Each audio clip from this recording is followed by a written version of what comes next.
And hello, and thank you for joining us this day. We've got some great fun, I think, planned for you the next, 20 or 30 minutes or so. If you are at all involved in any degree in the healthcare industry, I think you know who this woman is, Liz Jazwiec. And if you are familiar with her, you're probably familiar with this, Eat That Cookie, her amazingly successful book. For a book that is specific to healthcare, it has sold, what, 50,000 copies? Yes, it has. Yes, it has. That is a lot. That is a wonderful amount, and couldn't be more pleased. And you've written a second book, which we're going to talk about, Hey, yes. Cupcake. Yes. But I really wanted to start it and give our viewers a little more insight into who you are and maybe why you are who you are. Okay. Over the past 20 years, you have evolved to a highly sought-after speaker, now a successful author, and a nurse. And a nurse. Where did it all begin? I started in nursing, right in the emergency department. Went to work the day after I graduated. Loved the emergency department. Was there a couple years. Was asked to be a leader quite suddenly. But back then, you know, people talk about it. Back then, as leaders, nurse leaders, all we did was make sure everybody got their lunch. We made sure that the supplies were ordered, and we did a schedule. So it wasn't a lot of, duties, but it still was the beginning. And worked through there, and then did some other things. Went in and out of healthcare, and landed back at Holy Cross in the 90s. Working with my buddy Quint Studer.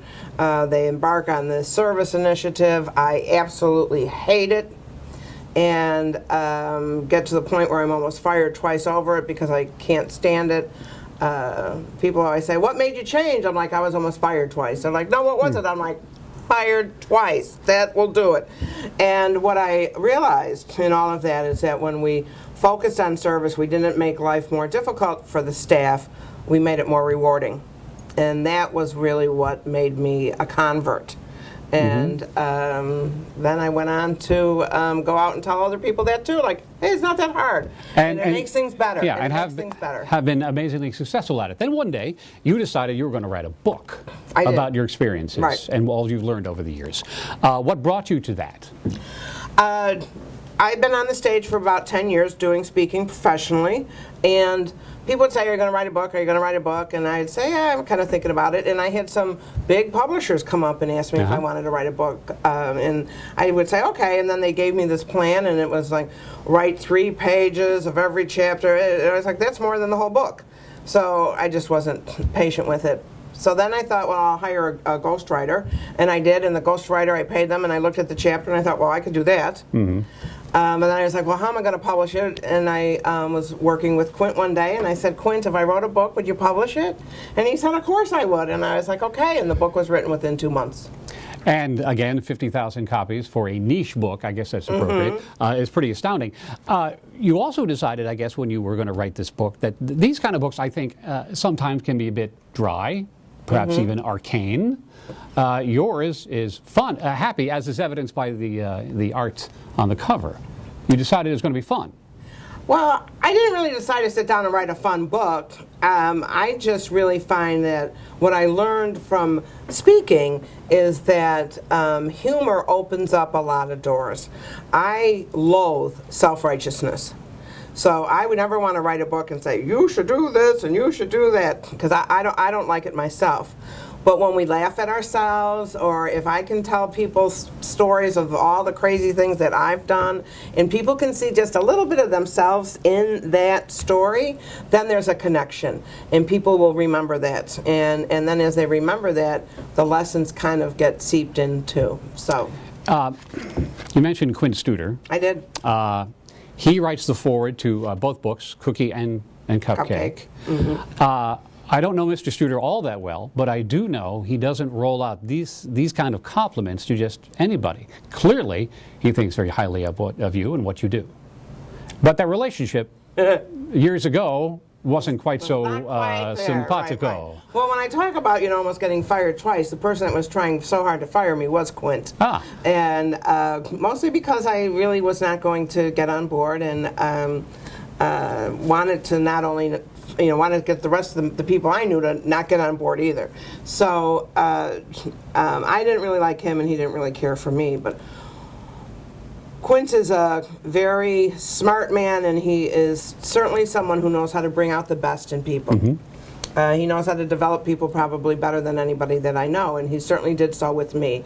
I certainly think that he was able to bring out the best in me, and able, you know, in being able to be around him. And when we started things back when we were working together, and he would go on the road and be asked to speak, being very generous, he often would say, "Liz, why don't you get up and talk for a little bit?" And I got up in front of the audience for the first couple times with him, and it was the beginning of my speaking career. And so not only did he launch my speaking career, save my career at the hospital, launch the speaking career, but now he's kind of launched the writing career as well. Eat That Cookie, make workplace positivity pay off for individuals, teams, and organizations. In a nutshell, that's what this book is about? The book is about creating a positive work environment, because we're at work a long time. Many people, whether you're in healthcare or not, the work is difficult. It is self-destructive to be at work that long, over 2,000 hours a year, and be in a bad mood. It is not all right to come to work every day and be in a bad mood because a job is hard. I don't believe in that. So I think we've allowed negativity to seep into the workplace, not just in healthcare. We don't own it. In many, many areas, we think it's all right for negativity in the workplace is an acceptable thing, and it's devastating. And when we remove that, you know, negativity is an enemy, a mortal enemy of a lot of the good things that can happen in work, such as productivity, teamwork, the ability to get results all can be zapped by negativity. Your book, as we mentioned at the beginning of our time together, sold 50,000 copies so far. Right. That's a whole lot. The American Journal of Nursing Book of the Year. Yes. Okay. Top 50 must-read for nurses. Right. As well. And at the risk of making you blush here, you're making me a little bit, but I'm all right with it. Read a few things what some very important people in the healthcare industry have said about your book. Liz, our top-rated speaker in our franchise leadership conference, your insight, humor, stories, how healthcare functions in real life hit home. We planned 2 full days of training around the principles in Eat That Cookie, capitalizing on the ripple effect leaders used in Eat That Cookie book as a centerpiece of our frontline leader discussions within all the departments.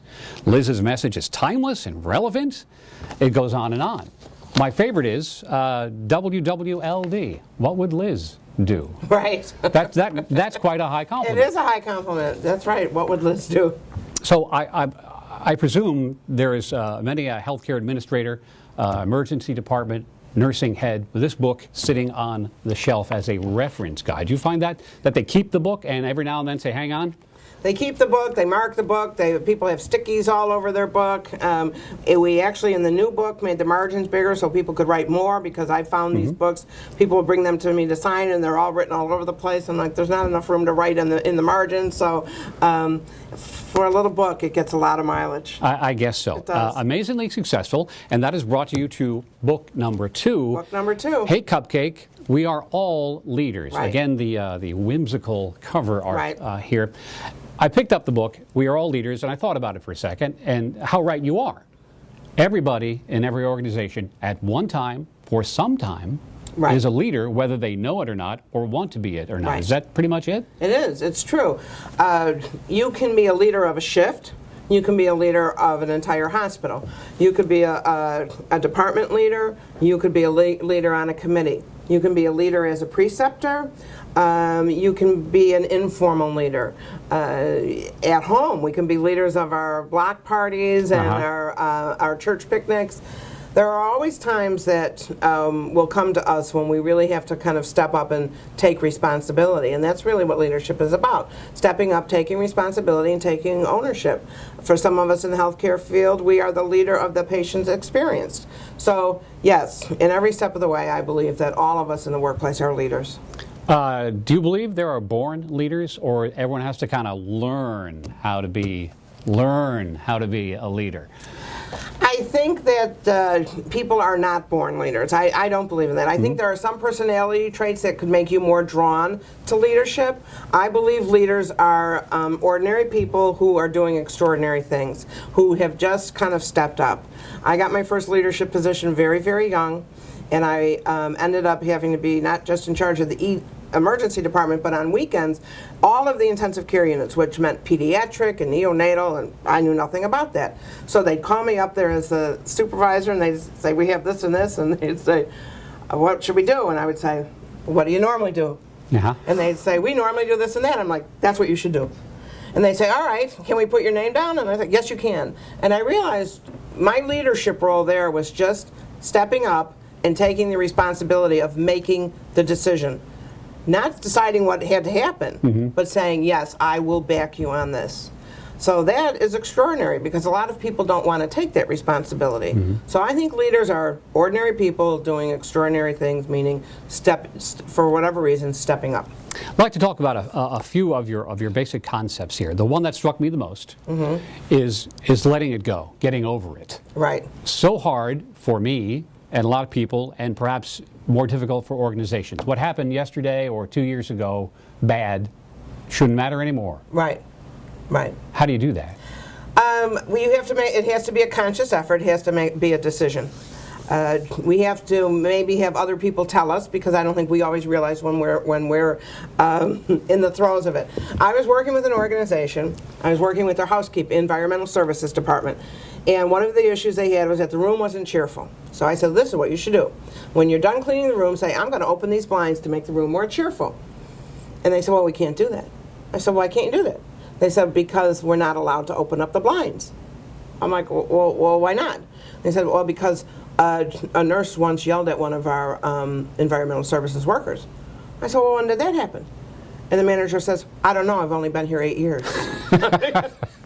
For 8 years, no one's been opening up blinds because one person had a bad day and said, "Don't touch the blinds," and that's crazy.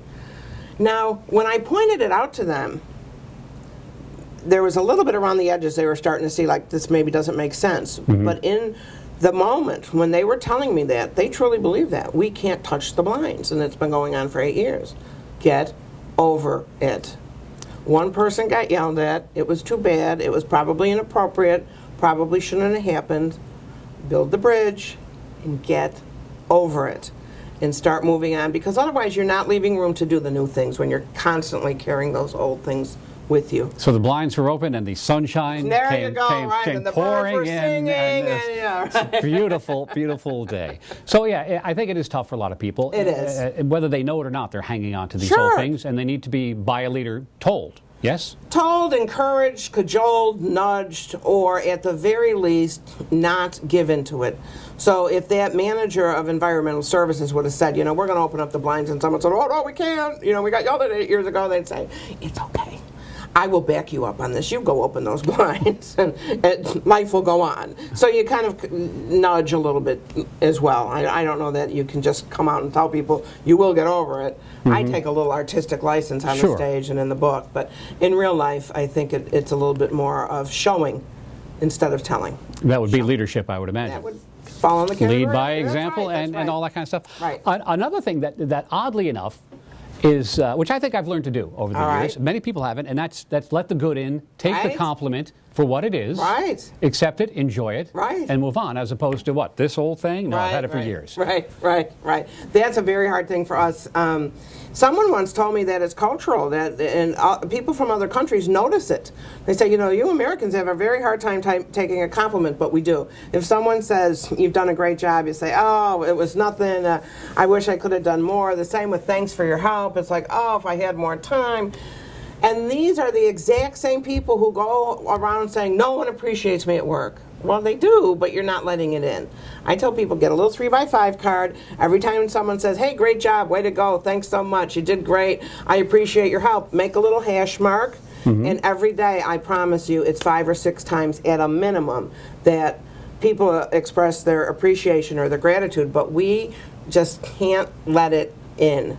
And once you learn to do that, it's hard because it's almost a reflex to say, no big deal, it was nothing, this old thing. But once you do that, you really open yourself up to feeling better about your work. Is it as simple as saying thank you? It can be.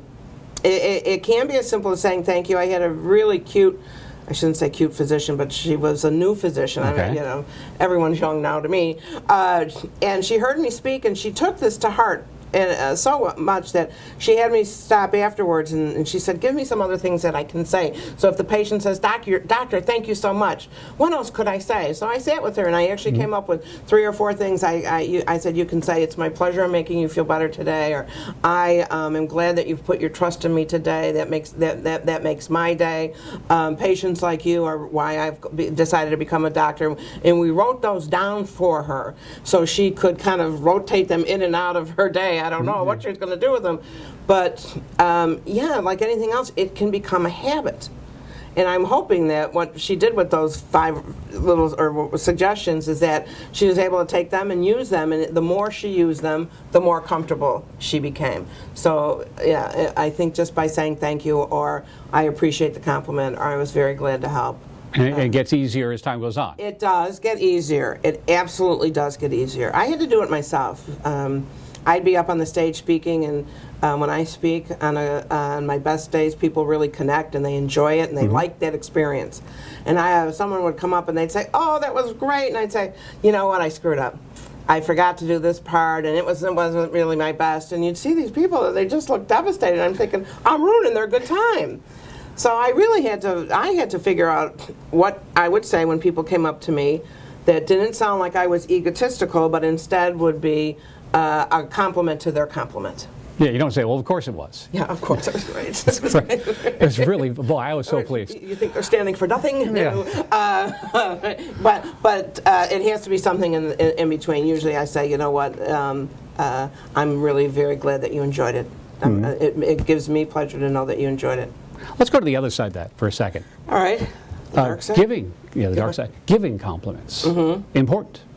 Giving compliments is very important, and something I addressed more in the first book about recognition. But recognition and compliments are very important as leaders. You know, recognized behavior becomes repeated. So it's a way we can change behaviors, and it's a way we can acknowledge the great things that people do day in and day out. So it's kind of like on that receiving end. I do think leaders do say, "Great job, way to go." The problem is that if you're not ready to let it in, we all think recognition and giving compliments is a great thing. It's step 2. Step 1 is people have to be ready to let it in, and if they're not ready to let it in, then we could compliment away. I mean, I could sit here and say, "That's a great tie, that's a great ring, boy, your hair looks good." And if you're like, "No, no, no, no," there's not like a tipping point where eventually you say, "Yeah," you know. So you have to be ready first to receive those compliments. It is a nice tie, isn't it? It is gorgeous. Thank you. Thank you so very much. We talked about things that are difficult to do. Right. In the workplace. Right. Perhaps the most difficult, I'm just guessing here, change. Change is good, I hear. Change is difficult, I think. Change is inevitable. I don't like change. I don't think most people like change, but we have to do it to get better. So I talk about change all the time. It does not mean that I like it. Well, how do you rally the troops to charge up the hill of change? Results. The way that people will change is that you show them results.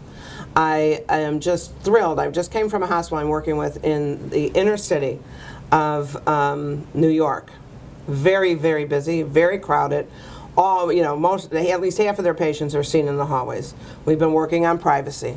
I'm going to close this curtain because I'm concerned about your privacy. They just had their second busiest month in all of history. And they had their highest privacy scores ever. And it's those results, because what we've been doing is asking them to change a behavior. We haven't changed the physical plant in that emergency department. Less people are not coming. There is no more privacy there now than there was 3 months ago. But because the staff are saying, because we're concerned about your privacy, I'm going to speak in a very low voice while we're out here in the hallway. Because I'm concerned about your privacy, we're going to put this sheet over you. Because I'm concerned about your privacy, we're going to pull the curtain. Because I'm concerned about your modesty, when you go to the bathroom, we're going to give you another gown to put on so you're not exposed. Just in saying those things is what gained the results. Without the results, though, the change would have been difficult to keep going on. So there had to be the belief first, then the action, then the results, and then then we get to the change. And then with all that behavior becomes normal. Yeah. The reason I'm hesitating is it doesn't be, like, I wouldn't walk away from this organization. I'm just talking about going, okay, we're done with that.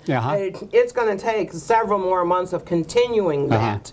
Over and over and over, and seeing those results repeated, doing the behavior, seeing the results, doing the behavior, seeing the results, before it will become normal. But eventually, yes, it will. Patients are then happier, and if patients are happier, workers are happier, everybody starts to win? Yeah, I don't know that yes. I don't know if it's as simple as, patients are happier, workers are happier. I think that when you're in an environment where you're putting your patients first, and you're getting results, then I think people who are working feel better about their work.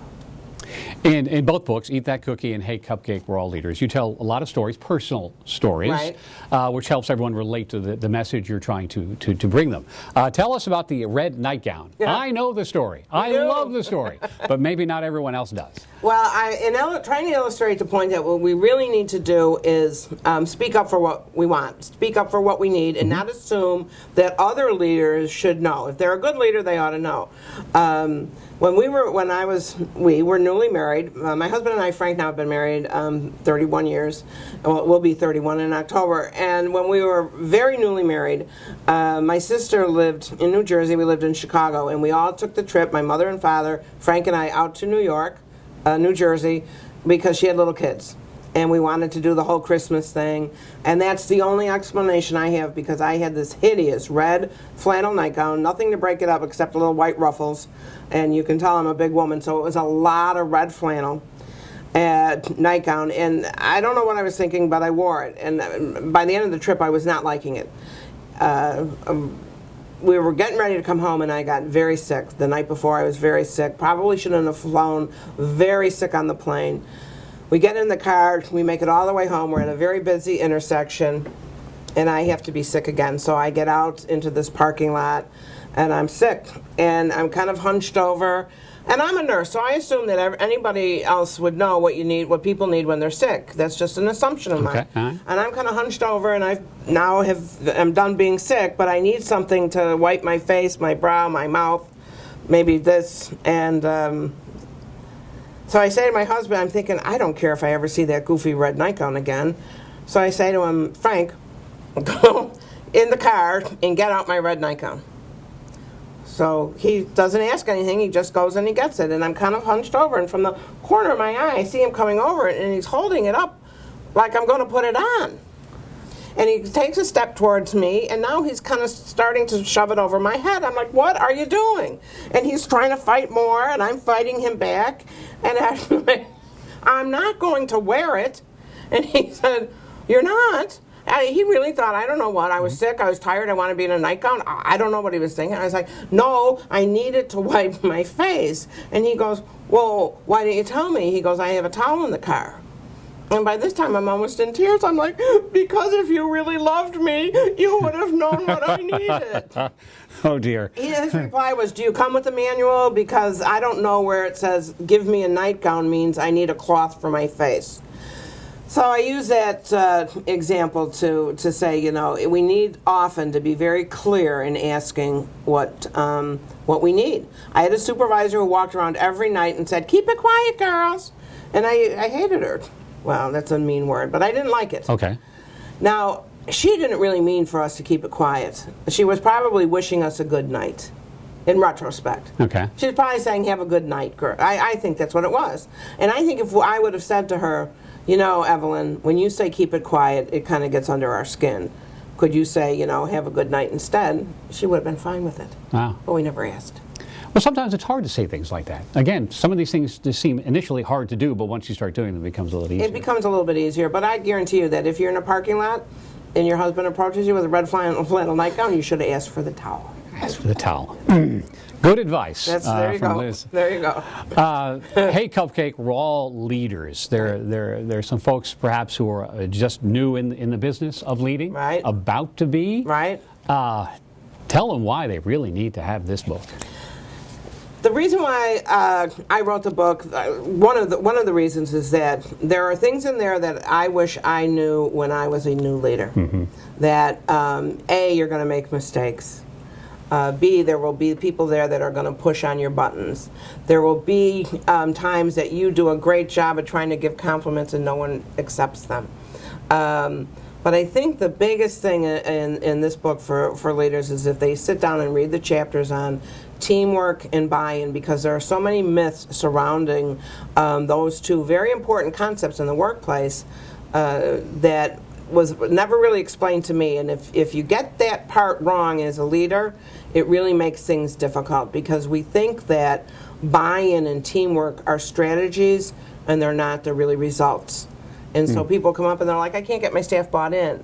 And like we were talking about before, start getting some results first.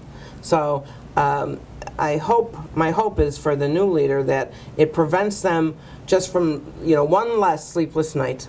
One less time of feeling inadequate, one less time of thinking like this is not for me, because I promise them if they hold in there, they hang in there and do their very best, they're going to be great leaders. For organizations, not individuals, how does the book come into play for the bigger picture?